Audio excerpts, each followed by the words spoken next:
Good morning, members of the media, members of the public joining us. Welcome to our government's press conference on this fantastic Friday. It is indeed a fantastic Friday because in the past few weeks we have seen the government deliver what has been an extraordinary carnival season so far. And as we lead into the greatest show on earth in the upcoming days, the government has taken the responsibility to present to you our plans, our policies, and our approach to ensure that those of you partaking in the festival, those of you enjoying the weekend, you'll have a very safe, secure, and enjoyable season. And that is why this morning we are joined by the Minister of Culture and Community Development, Honorable Michelle Benjamin, the Minister of Defense, Minister Wayne Sturge, and the Minister of Homeland Security, Minister Roger Alexander. So this morning, I'd like to welcome and also congratulate the Minister of Culture and Community Development, who was out since 4 a.m. this morning launching Carnival officially. So Minister Benjamin, please join us. Good morning. So, of course, good morning to the members of the media, to our cultural practitioners and artists, to our entrepreneurs, vendors, pan players, because as of tomorrow, the Savannah will be full with the large conventional bands as we have our finals. To all our vendors, the mask makers, because tomorrow also we do have Junior Parade at the bands.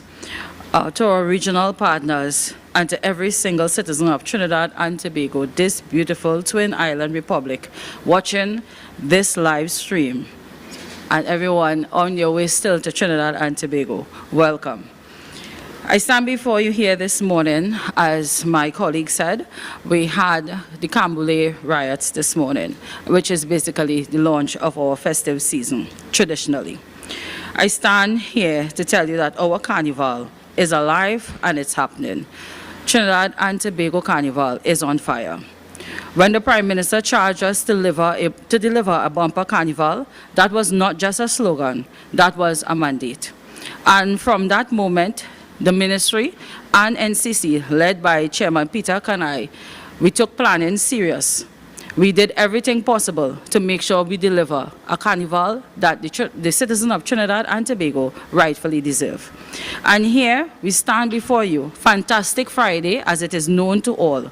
The Savannah is buzzing, the nation is ready. Make no mistake, this is not carnival of years gone by.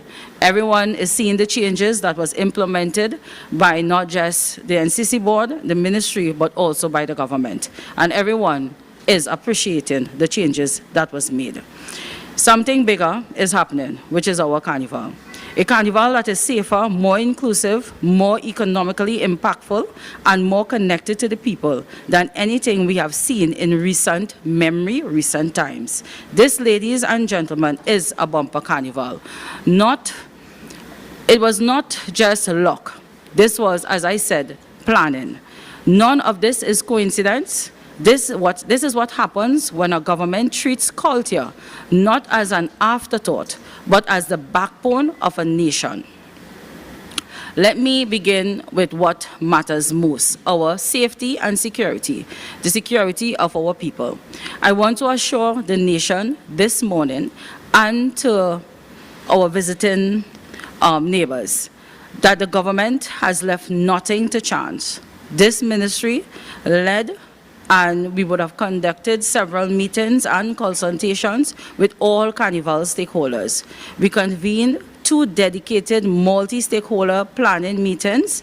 The most recent would have been on the 4th of February to finalize security arrangements, operational logistics, and emergency protocols for the entire carnival period.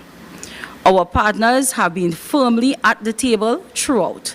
The Trinidad and Tobago Police Service, led by our Honorable Roger Alexander, the Trinidad and Tobago Fire Service, the City of Port of Spain, the Mayor's Office, RIAC, NCC, as I said, led by Chairman Peter Kanhai and Vice Chairman Kevin Gibbs, and Trinidad and Tobago Carnival Bands Association.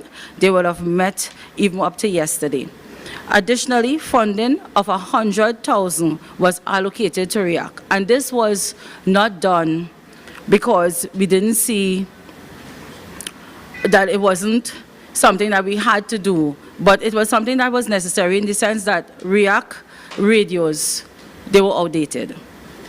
We were informed of this during one of our stakeholders' consultation, and of course, anyone participating in the Carnival atmosphere and any emergency that takes place throughout Trinidad and Tobago, REACT is necessary with regards to responding.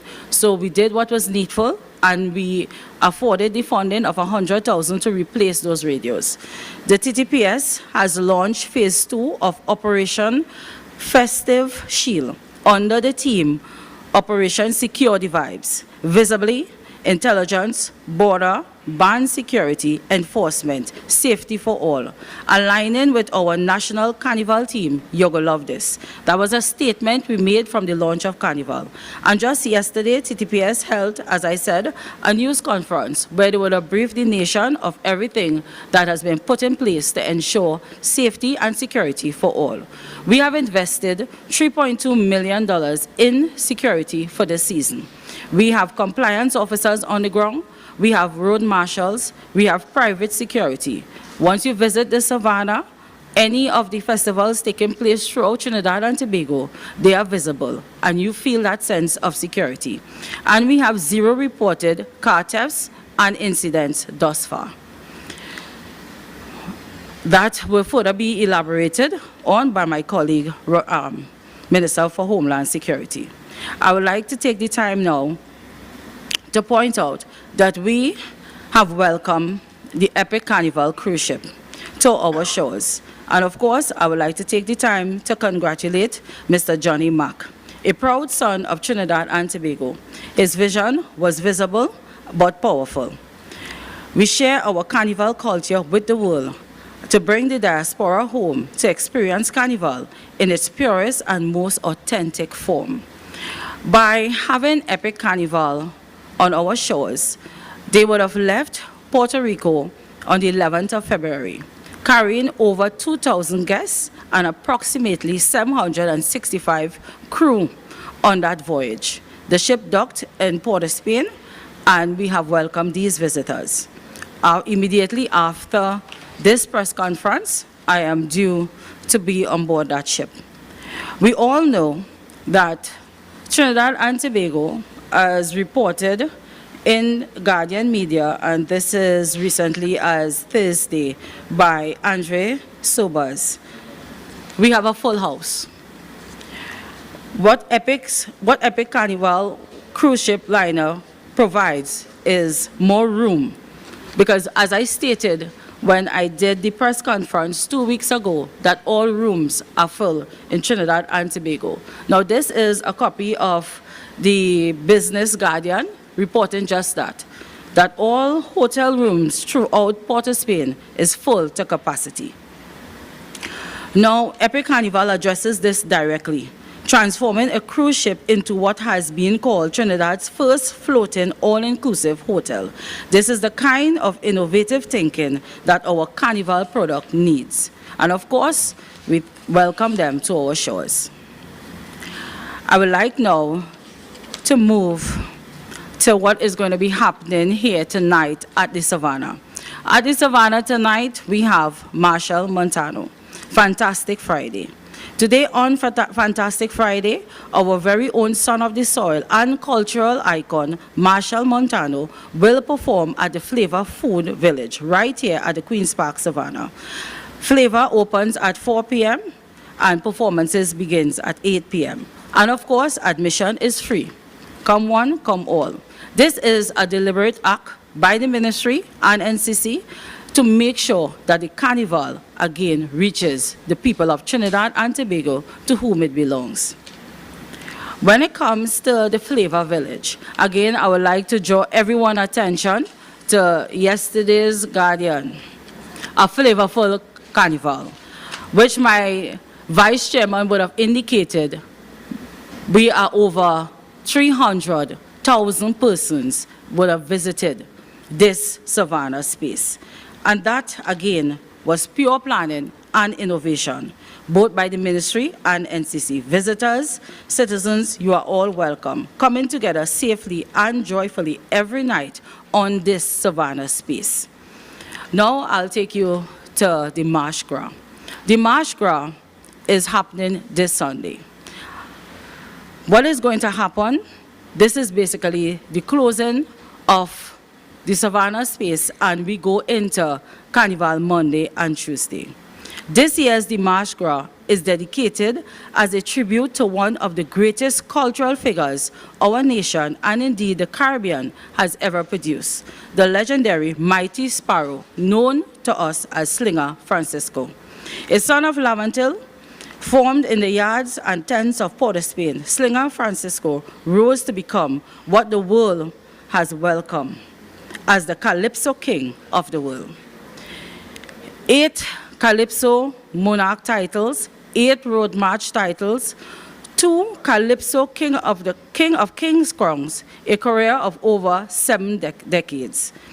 70 years after securing the first Calypso monarch title in 1956 with Jean and Dinah, the song remains a defining cultural milestone. It not only earned him national acclaim, but also delivered a pointed critique of the most colonial social dynamics, firmly establishing the Calypso as a vehicle for sharp, intelligent social commentary that the world command international respect for decades to come. And because of that, the Mardi Gras would be dedicated to our very own Slinger Francisco, the Mighty Sparrow. The Mardi Gras is an opportunity as a nation to honor the man who gave his voice to our people, who used Calypso as a tool for celebration and resistance, and who took the art form from the backyards of Lavantil to the stages of the world. And in keeping with our commitment to return Carnival to the people, I am pleased to announce and confirm that the North Stand of the Queen's Park Savannah will be free of charge to patrons on the Mardi Gras night and also on Carnival Monday and Tuesday. That is the North Stand. When it comes to our Carnival experience, I'm asking everyone to partake, be safe, and have an enjoyable Carnival. It is a bumper Carnival because it creates opportunity, it creates safety, and it belongs to everyone. This government invested over $137 million into this Carnival season. And to date, we have recorded over 3,000 jobs. These are not abstract figures. This is benefits that is hitting the citizens of Trinidad and Tobago directly. These are young people working. These are small businesses thriving and surviving. And we promise you, you will love this from the start of the season, and I know that you're enjoying this now. Thank you, and I await your questions.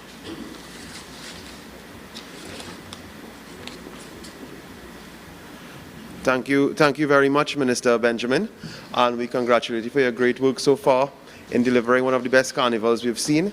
I also take this time to acknowledge and thank for the courageous service so far the goal commander for this year's season, DCP Suzette Martin. We thank you very, very much for what has been a truly very safe experience thus far. We know you have a number of days ahead of you, and we wish you all the best and thank you so far.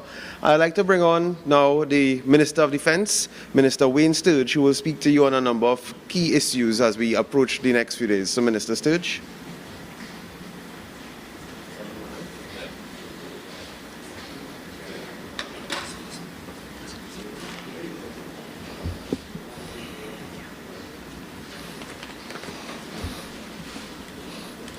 Yes, good morning all, and big up to Suzette Martin, the Gold Commander.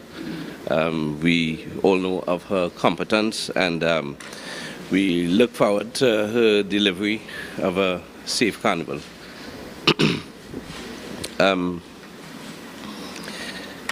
First up, let me deal with the issue of the beaches. My role in matters of security would be narrow. I'll address that after.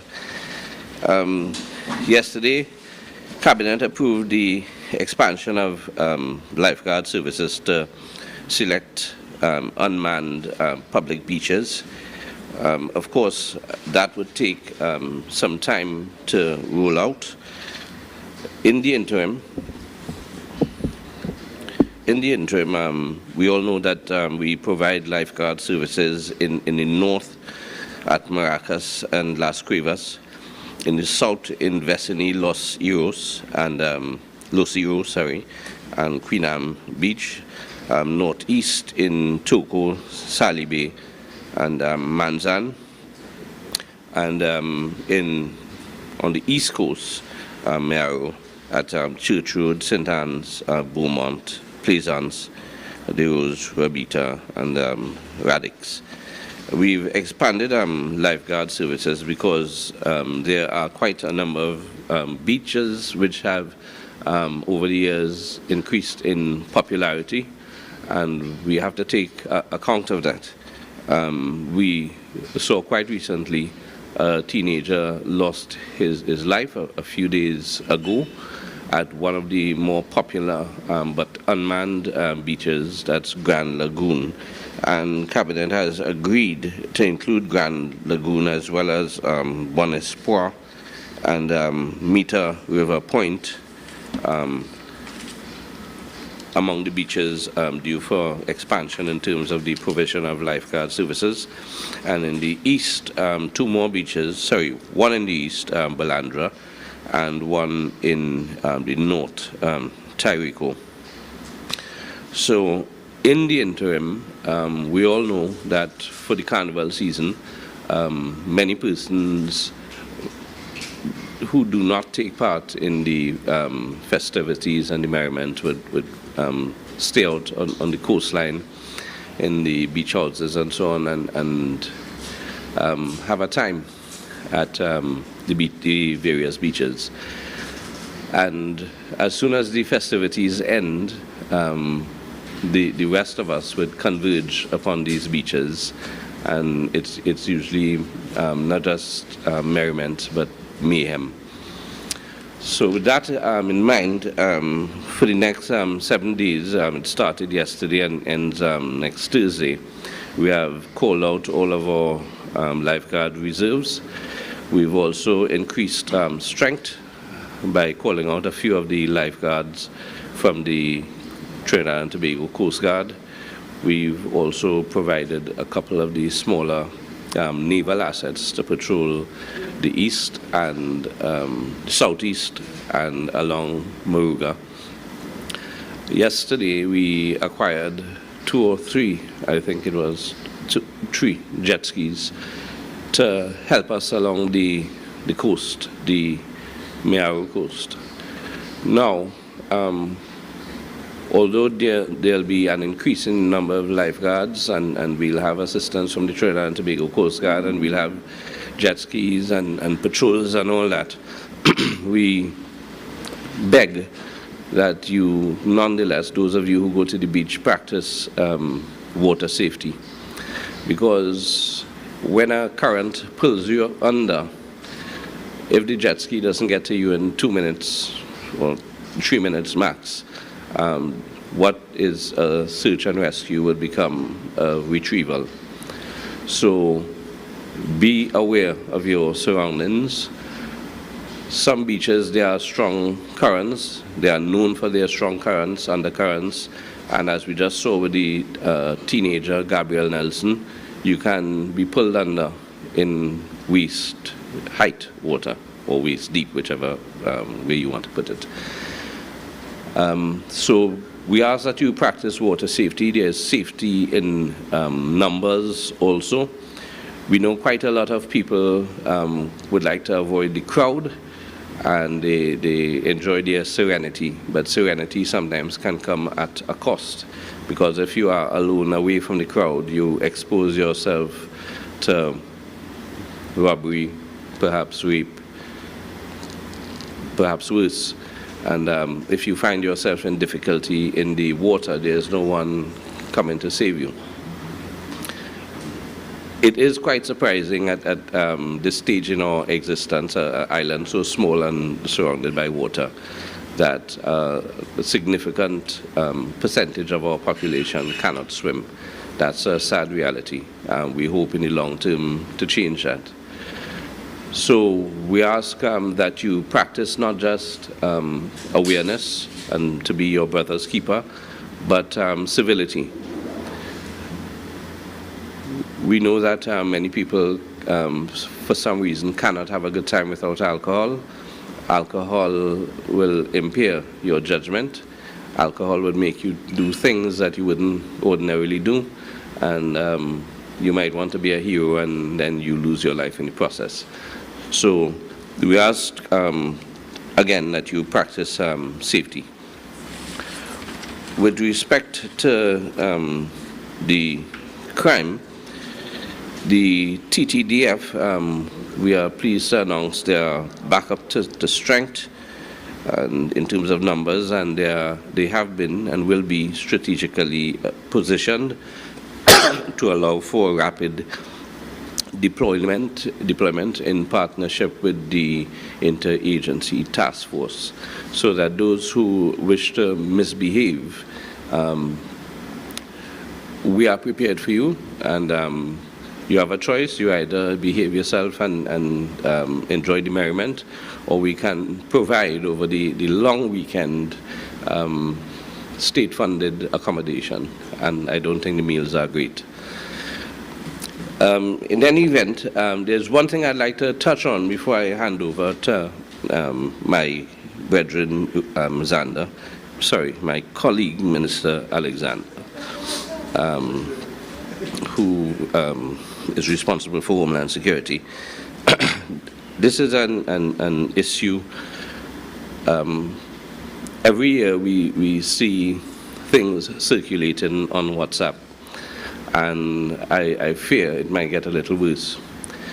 I know that one band has provided their masqueraders with some toys. We ask that you leave the toys and the devices at home, and you can use them in the quietude of your home. Please do not use them in any public space. If you are caught, because there's CCTV, there's private cameras from people's buildings, there's an abundance of cell phones.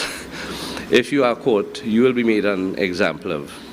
So quite apart from the toys, I saw over the last few years persons in bands copulating in public. If you are caught copulating in public, you will also be made an example of.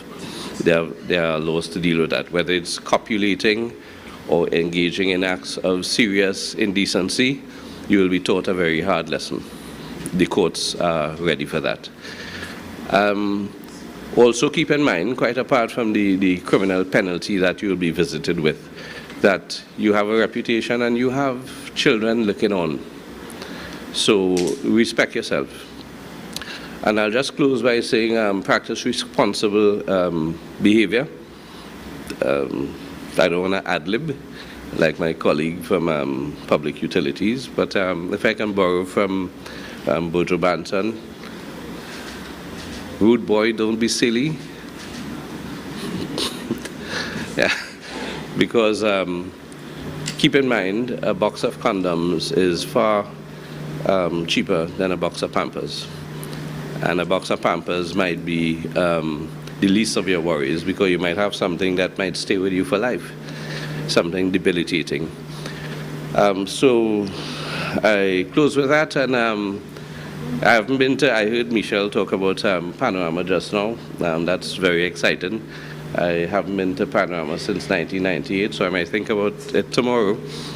I hope Future Pandemonium wins. That's if they still exist. It's a Belmont band. Anyway, that's all from me, and I look forward to your questions after, and I hand you over to my colleague, Minister Alexander. Thank you very much, Minister Sturge. I just want to say that as the Member of Parliament for Mayaro, I am very, very grateful for the work you have done for us in the past week to ensure that our beaches are safe on behalf of the constituents. And we thank the Prime Minister as well for her input in this. Now I'd like to welcome the Minister of Homeland Security, the Honourable Roger Alexander. Good morning, everybody. Morning to my colleagues, both ministers, members of the media, especially invited guests. Carnival is me, Carnival is you. Carnival is everybody in Trinidad and Tobago. It puts the citizens on display for the world to see. It also puts our security on the world stage. They often look at what we can hold on or how we can manage this amount of persons in different parts of the island. Let me acknowledge the Gold Commander of the Trinidad and Tobago Police Service, Deputy Commissioner Ms. Suzette Martin, and her efforts. Up to this time, we can safely say that we have enjoyed a safe carnival. To my colleague on the left, together with the NCC, I am of the opinion that they will go down in history for what we have seen displayed during this carnival period. Nothing outside of excellent. But there are some things that we need to address as we go along. Someone called me this morning very early and said that they were not hearing much about the kiddies carnival, and they often would notice that young children would stray from their parents and all of that. And my advice is,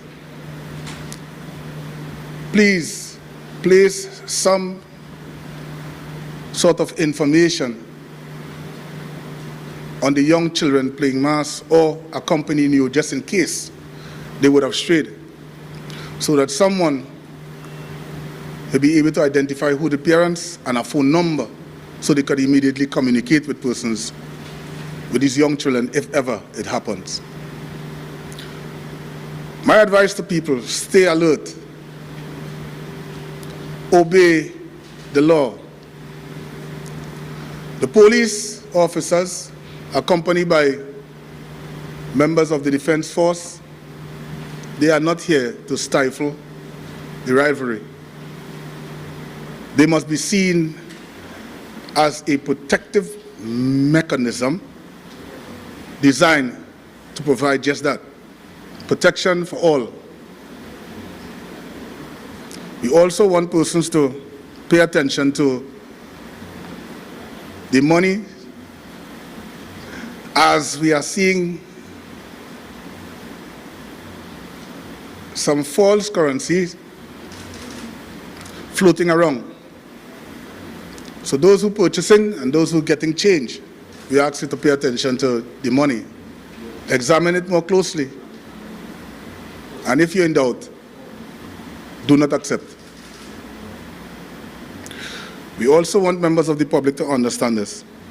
This is a perfect opportunity for the criminal element to show that they are no longer of that ilk. This is your chance to prove to the nation, prove to the world that you have changed and move away from your ways. This is your tester. If you fail, it's on you. The next couple of months, all I can say, it will not benefit you. Turn left? Where? Oh, okay. Yeah. The next couple of months, if you fail to take heed, will result in the appropriate actions being taken against you. So that's for the criminal element. We want the public to go out there and enjoy themselves. The police service has given a commitment to every citizen, visitors, etc., that they will come out in their numbers and provide that level of safety and security that we so deserve, accompanied by other arms of the Homeland Security, the Fire Service. We also took particular measures as it relates to the prisons, the Immigration Department, the ODPM. They're all on board because we want you to have a safe and responsible carnival. For those who intend, again, to break the law, the consequences is yours to bear. I just heard my colleagues speak about persons on the streets and their behavior. Remember, you can have fun, but keep it within the law. I wouldn't want the goal commander to be on the newspaper the following day addressing you, or she may have to dress you because of your behavior. All right? I say no more this time. I hold for your questions with my colleagues. Thank you.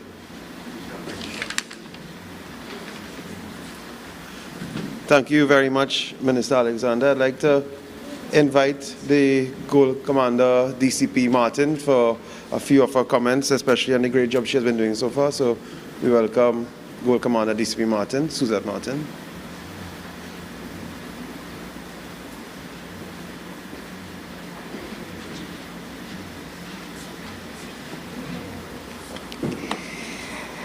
Good morning, Trinidad and Tobago, to all visitors gracing our beautiful shores. As we enter Fantastic Friday, the official launch into the Carnival weekend, I want to assure the national community and our visitors that the Trinidad and Tobago Police Service is fully prepared, fully deployed, and fully operational. As Goal Commander for Carnival 2026 and under Operation Secure the Vibes, our complete command structure, gold, silver, and bronze, is activated nationwide. Today, Fantastic Friday commenced with a series of events that attracted significant crowds, all of which were met with comprehensive operational preparedness by the Trinidad and Tobago Police Service. The reenactment of the Carnival riots at 4 a.m. was effectively managed, with officers strategically deployed to ensure public safety and the smooth flow of activities.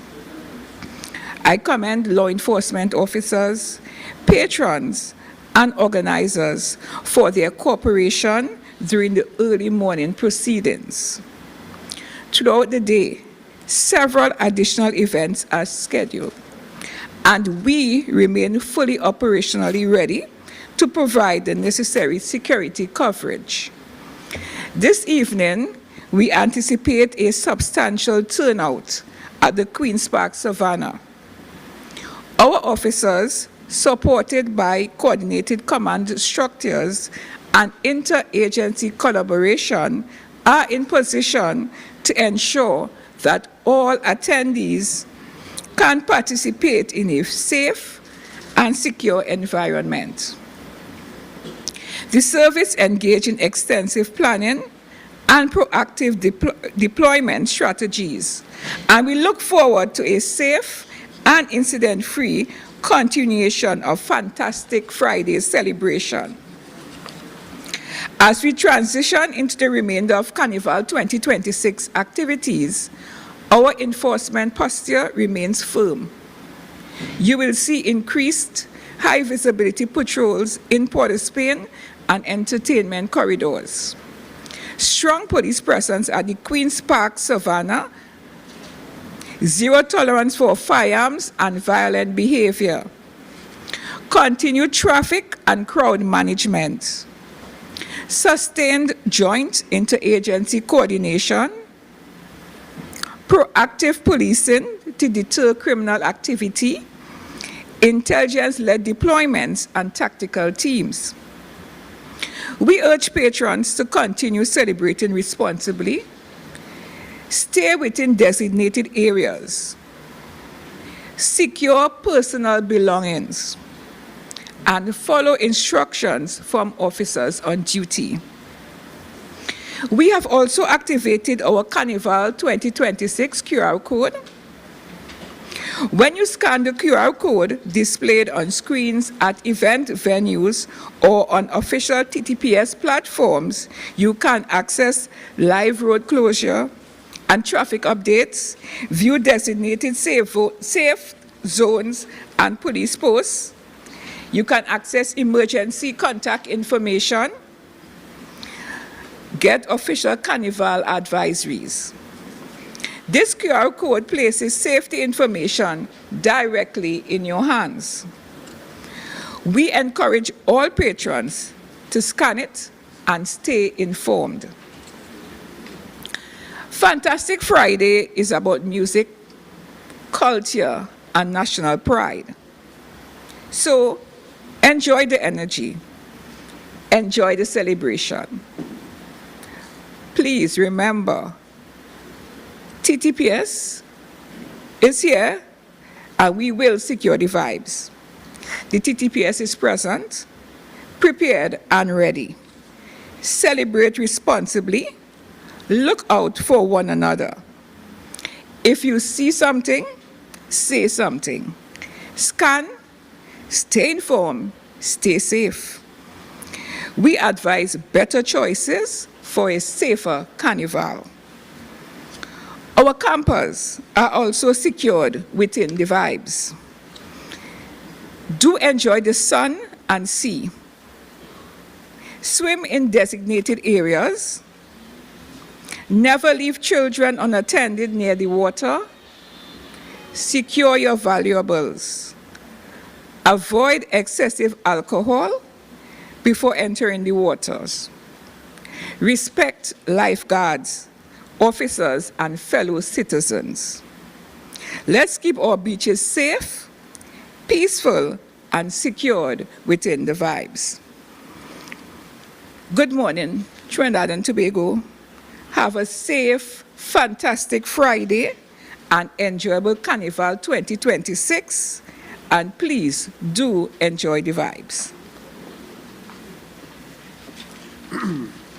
Thank you very much to our Goal Commander, DCP Martin.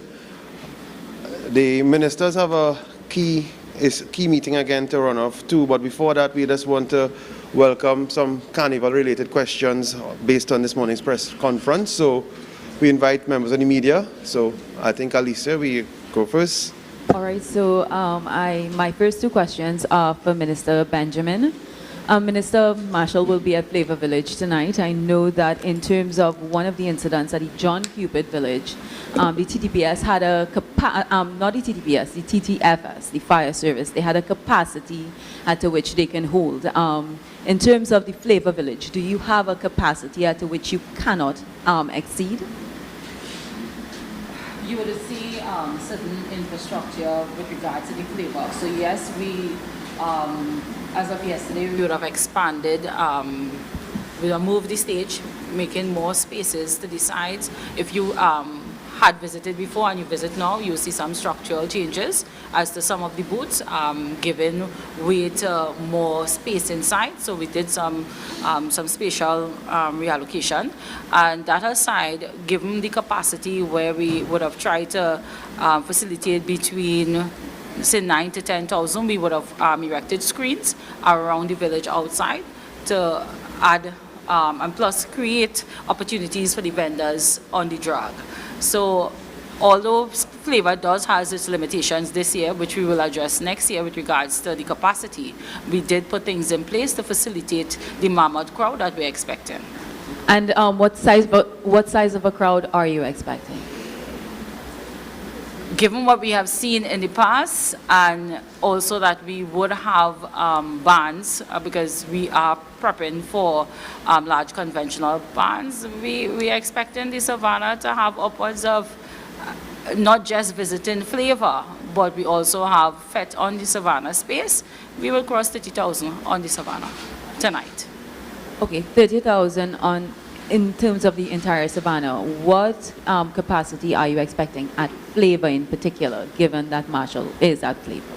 I think we would maintain the figures that we would have seen thus far, which is average around 9 to 10,000 persons. Okay, thank you.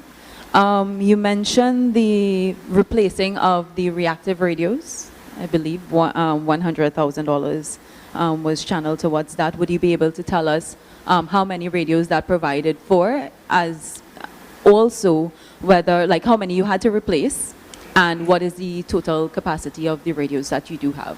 Right. I don't have the specifics. I have no problem with providing that after, but I know what we did was replaced all, because the report was that it was outdated and it wasn't serving the intended purpose. Also, we had to purchase the radio in a timely manner so that it could have been programmed and the different logistics. So I have no problem. I could give you the numbers that was purchased. I have no problem with that, but I'll have to provide that at a later date. But what we would have done was replace all their radios. And those radios are usually purchased from whom? I do not have the name of the supplier, but I have no problem providing that in a press release. Just to stick on the topic of Marshall Montano performing, if possible, could you tell us how much Marshall Montano is being paid, if he is to perform tonight at Flavor? Because, of course, you know, he is one of the very popular soca artists, and it's very expensive to get at events. So, when it comes to the arrangement with Mr. Montano, I would not say that he is being paid. What you would have seen with regards to Flavor is the creation of opportunities. So bringing Marshall in that space means that we are having dancers, we are having, I believe is the A band. Don't quote me on that. I can't remember the name of the band that he usually goes with. 18. Thank you. Thanks for that correction. Right. So we do have, which the 18 band was there already. So we have put things in place, and plus we have our run-up show to Marshall. So the entire arrangement is providing more opportunities, and it is Fantastic Friday. There was a particular statement that that facility was supposed to give us with regards to having Marshall there, but myself and my NCC board, we will make that statement on Ash Wednesday. Okay, so he's, just to clarify, he's not being paid, he is being paid, and if so, how much? I would say he's not being paid, but he's being facilitated, and more artists are being facilitated, which is the intent. All right, okay, sure. Now you would have mentioned the 137 budget for Carnival, and you would have already mentioned something such as the cruise ships, etc., being full to capacity. If you could just give us an idea, we know it's not over as yet, but in terms of comparison between last year to this year, previous carnivals, how would you say that this year's carnival is performing thus far?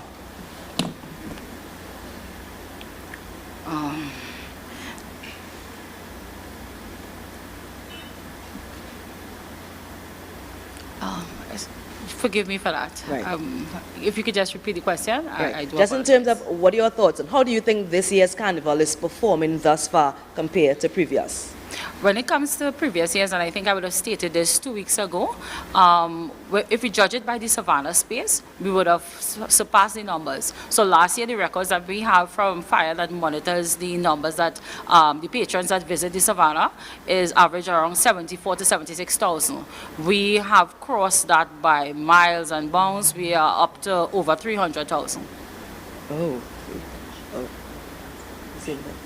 So if you judge it by that alone, we have surpassed all expectations. All right, okay. Now, there are claims, and this includes not just Calypsonians, but also members of the opposition, that there's some sort of political interference in terms of the Calypso semi-finals, based on the results from the event at Skinner Park. It's being said that a number of Calypsonians that usually perform well did not get through to the finals, and those that did not get through, we are seeing a common trend that they had political commentary. So we want to know your response to that in terms of addressing claims that there is political interference. I will answer this question, that question in this vein. In the sense that if there is political interference, I would put that squarely on the opposition that like to feel that Calypso, CAISO belongs to them. Calypso, CAISO belongs to the citizens of Trinidad and Tobago. I could tell you of instances where I have been verbally attacked. Going in these spaces, I have, sadly enough, that some of the crosstalk that happens in Parliament, the general public is not purview to it. I could tell you the day before the fiesta that the said member for San Fernando East, that is, would have told me not to come in the fiesta space. And if I come in the fiesta space, that I have to be cautious. And given that it was my birthday, I went on the fiesta space because last time I checked, Trinidad and Tobago belongs to every citizen. Am I right, Honorable Minister? Right. So when it comes to political interference, I could tell you that is not something that the United National Congress government, the government of today, the cabinet of today, we have not interfered. What we have done is greater facilitated every artist. We would have put everything in place. TUCO, as you know, is an independent body. They sit on the, as a stakeholder on the NCC board where they are privy to everything. They are at the table where the decisions are made, where the money is allocated. They have been there from the inception of the act. And at no point in time, when it comes to the UNC government of today, of the past, we are on record of giving the most funding to culture, even when certain artists would have won the 2 million, and that was underneath a United National Congress. So we are not on record as influencing. What we could say that we are on record every time we take office, we give good content to the CAISO tents.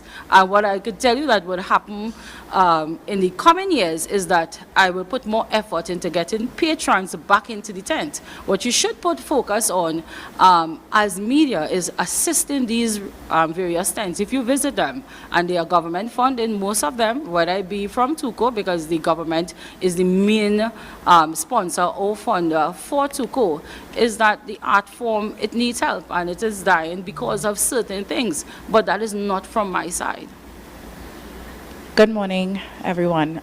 Minister, to continue with the TUCO topic, we have an article in The Guardian today which speaks to the head of the organization, the president, responding to reports that a voice recording was circulating online, and in it he was signaling his support for a specific contender that happens to be in the competition in the finals. Now, according to him, the voice note is legitimate, but that the recording was perhaps years ago, is what he said. Considering that the organization receives its largest support from the government, are you looking into or investigating any claims? Because while you are now saying there is no political interference, we have a recording that suggests that the head of the organization is backing a particular contestant. Will you be investigating any of the claims from artists, because they are the ones voicing the concerns on the ground, to ensure that the outcome and the results of the competition are seen as fair? Before I answer this question, and I would like to turn the table, as I would like to ask you, the reporter, and for the viewing public that have not heard the recording or read your article, could you state the artist that he wants to support? I would rather not. No, because then the question that you're asking me... It's a female, but to be... But could you state the artist? Because if you state the artist, then that will show on my side there's no political interference. How so? Could you state the artist? Well, my job here is to ask the questions and you to answer them. And my question is whether you and my job here is to provide the truth to the general public. So will you be... The question that I asked, apart from whether there's political interference, is whether you will be investigating claims that there is some involvement of the president in terms of having a preference for a particular artiste as it pertains to the results being seen as fair for Calypso and Calypso lovers, who, as you repeatedly said this morning, is for everybody, not just for one faction or the other. So will you be investigating those claims? Okay. The fact that you have not answered my question would have indicated my government, my cabinet, that we have not interfered in the business of TUCO.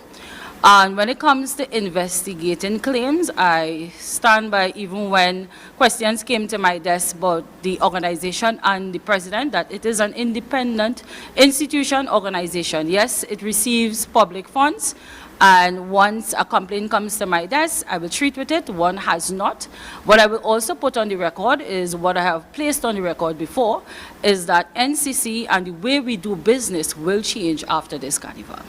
The next question I have, the last time we were here, you spoke about the San Fernando Carnival and the judging that the chair of the San Fernando Carnival Committee said would be discontinued. You invited others to come to the NCC to see if there will be a judging element of the San Fernando Carnival.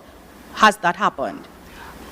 From the moment we would have made that announcement, I cannot say that my chair or vice chair, and my vice chair is the chairman of the regional carnival committee, that they would have reported any such person stepping forward. But what I could tell you, that we are monitoring the situation, and given NCC and my regional chairman, Mr. Kevin Gibbs, the commendation that they do deserve, that we have had meetings with all the regional carnival committees, and we stand ready to assist, even going above some of their commitments where we would have provided artists to go to their engagements.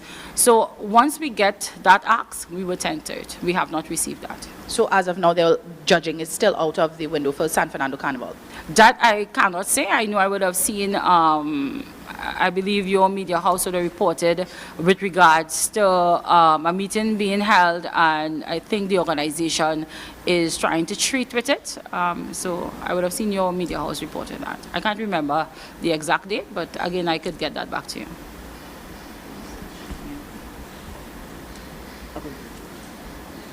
One more. Minister, you would have mentioned the 3,000 jobs created over this carnival season. So would you be able to kind of elaborate a little bit on where those 3,000 jobs, I don't know whether flavor was included in the 3,000, so just some clarity as to where those 3,000 jobs emanated In my from. last in my last press conference, I would have given an idea as to what those positions are. So given that NCC is the facilitator with regards to the carnival, we are in the business where we have to provide ushers every time we have a function. So on a given day, we just discussed Fiesta. I believe for Fiesta alone, we had over 100 ushers out. When it comes to the Savannah space, given the amount of patrons that we have an uptake with regards to, well, ushers, cleaners on a daily basis, security. So apart from engaging TTPS and fire, we do engage private security. And what I would have met on the books is that NCC have a record of persons that would come out and do these services. So I did not change that. That aside, we have regional coordinators, we have regional field officers, persons that go out and tend to the regional carnival aspect of it. We would have created employment with regards to the vendor services. So it is a series of things, and as I said, I intend to make all of this known to the nation, what we would have done and what we would have brought to the national public, and what we would have utilized the allocation. So you could chime in as well, right? Because your Minister Sturge, the question is directed to, but I also want to get your response, would have highlighted a trending topic right now, which has to do with a sex toy that was given in to tribe masqueraders in their goodie bags, right? Now, I know a lot of people are laughing and it seems to be funny, but of course it's a very serious matter in terms of how and when it's being used, right? So one, before I go to Minister Sturge, I just want to get from the Minister of Culture your thoughts when you saw that tribe gave that to their masqueraders. Were you surprised, and what's your advice? to the female masqueraders? I will treat with that question in this vein. I was raised by a reverend. My mother is a reverend pastor, and everyone has to be responsible for their actions. Given that tribe would have given that facility, that does not mean you have to utilize it. I am the Minister of Culture. I do not partake in alcohol beverages, and I am out in parties every night. So because you have received something does not mean that you have to use it. We are all responsible adults, and we have to, as the Prime Minister rightfully said, have a good time, but be responsible. That is how I would treat with that question. Yeah. And young ladies, be safe, respect yourself. Me having a religious mother and coming from a religious home, I was not limited to what I could participate in, what I could do, but following stern instructions. Respect yourself if you want others to respect you. And Minister Sturge, you would have advised persons to leave this particular item at home, not to bring it with them on the road. And you also said, because of course there's CCTV footage, there may be persons with their personal cell phones recording, once persons are caught. Could you just address the public to let them know in terms of the consequences and facing the law, what would happen when one is caught doing that or copulating? I would hesitate to answer that. I think you can look at the statute books, offences of serious indecency and so on, and the penalties they attract. What sort of penalties do they attract? Well, not the serious indecency.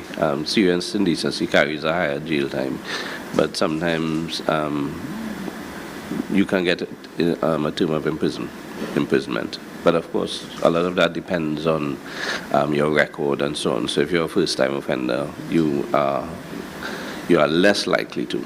But sometimes courts would use you as an example, because that's part of the 5 sentencing principles, that you would use someone as an example so that you deter others from that sort of behavior in the future. All right, okay. In terms of the lifeguards, you would have mentioned an increase in the number of lifeguards. If you could give us an idea how many it was increased by, because I know within the last 5 years, even since from the pandemic, we would have seen a major decrease in the number of lifeguards. We had lifeguards protesting and saying that they're just insufficient lifeguards to treat with how many persons would come to the beaches, especially during the carnival period. So if you could tell us how many lifeguards there are now. And I don't have the note with me. I can say off the top of my head that for Mearo we had 20, and there would be an increase of 9, the 9 reserves, to take it up to 29, and then an additional 3 or 4 from the Coast Guard for Mearo. Great. No, you don't have to tell you, but you could provide it for us in terms of the overall figure, right? Mm-hmm. Both you and Minister Alexander as well.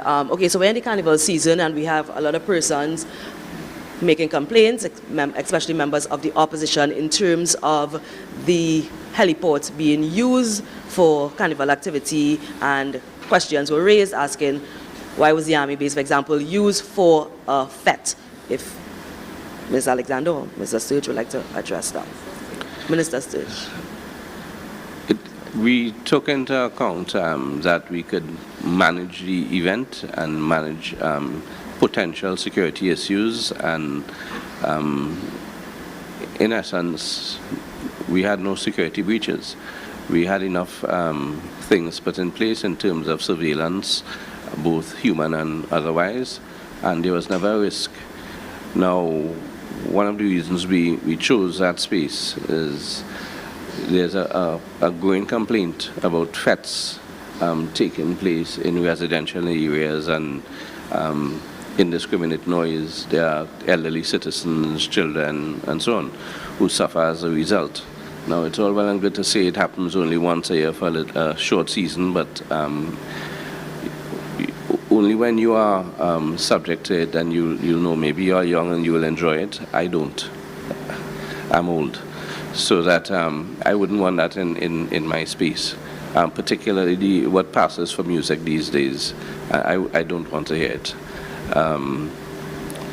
But that particular venue, there's no residential area nearby. The boxes, from what I understand, how they were positioned, it would not have affected anyone. And it was generally safe. We should have made better use of it in terms of having roadblocks and so on, but we didn't want to cause mayhem. There were a number of lessons learned, because it's not the first time that we've had sizable events down in the West. I remember in the 90s, I used to attend the Base nightclub and these other places. But Stink and Dirty is... Stink and what? Dirty. What's the name of the fat, Minister? Stink and Dirty.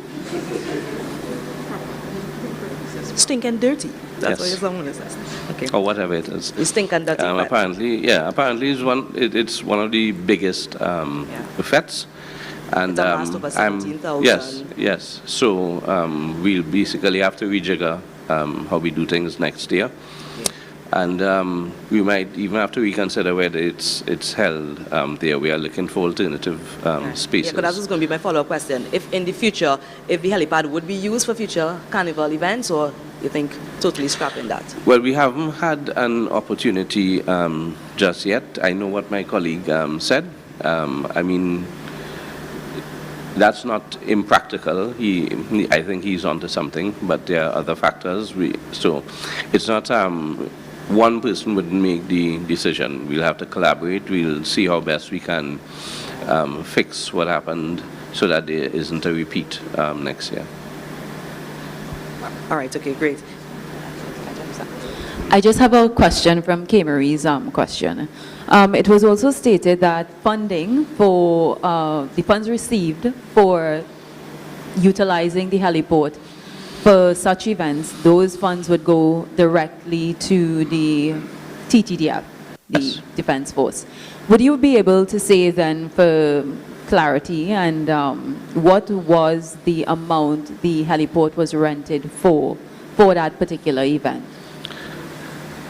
It was a lot, but it was a lot. What is a lot, Minister?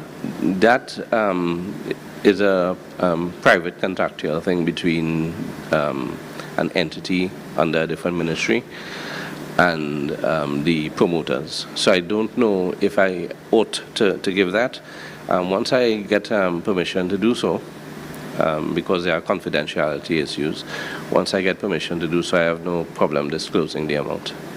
Okay, Minister, would you be able to say what would be done to provide transparency so that the TTDF know exactly what it is to receive based on the amount that was the facility was rented out for? You know, I think I take umbrage at that transparency thing. You are assuming that the TTDF was not involved in negotiating. You're assuming they were kept in the dark. Yes, at every stage they knew. We had to get their permission. We didn't just impose it upon them. We spoke with the CDS and others and asked whether it was a good idea and whether there were things that needed to be mitigated and so on. They took part in the planning and so on. All of the logistics, they had an active part in it. And the money, obviously, the TTDF has charitable events that they sponsor throughout the year, and the money is going to be put to good use.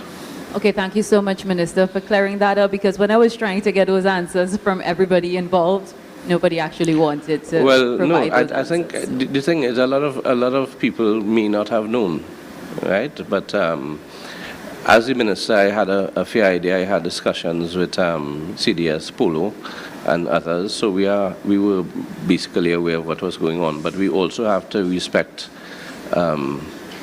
privacy and confidentiality issues in terms of the law.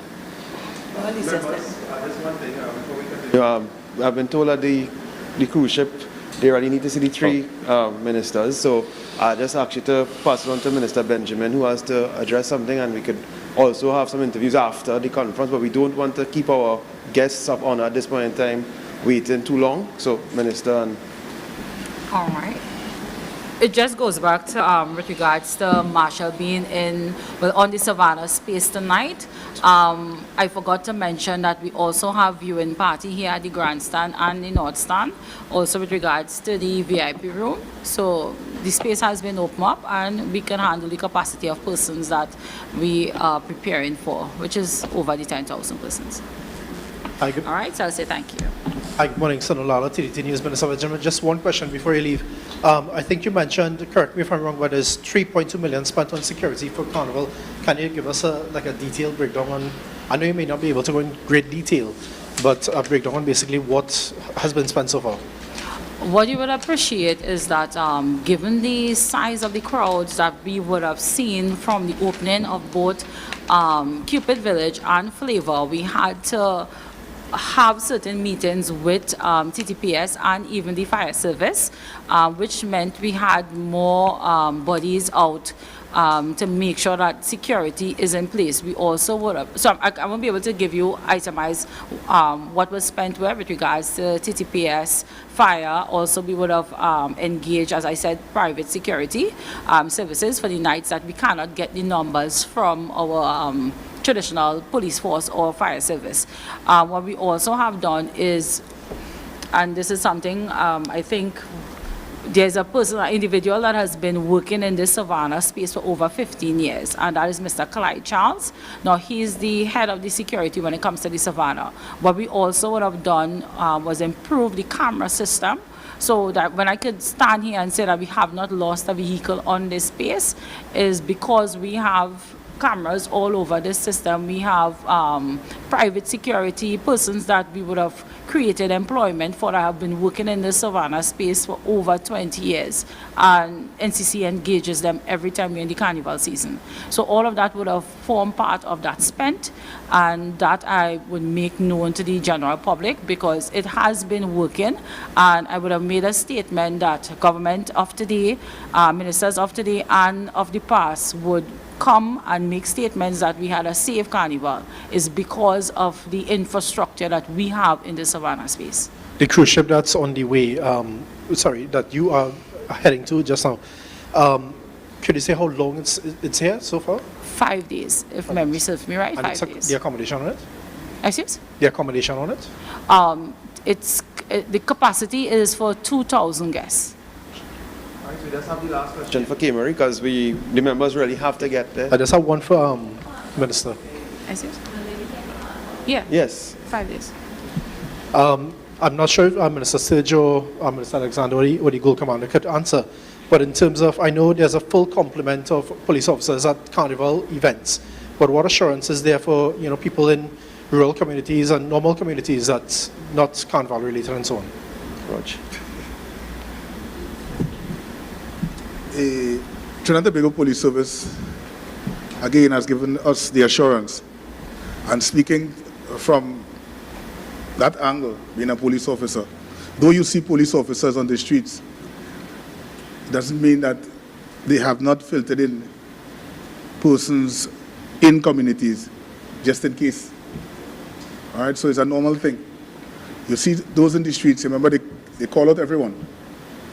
And every division would have already given its Carnival structure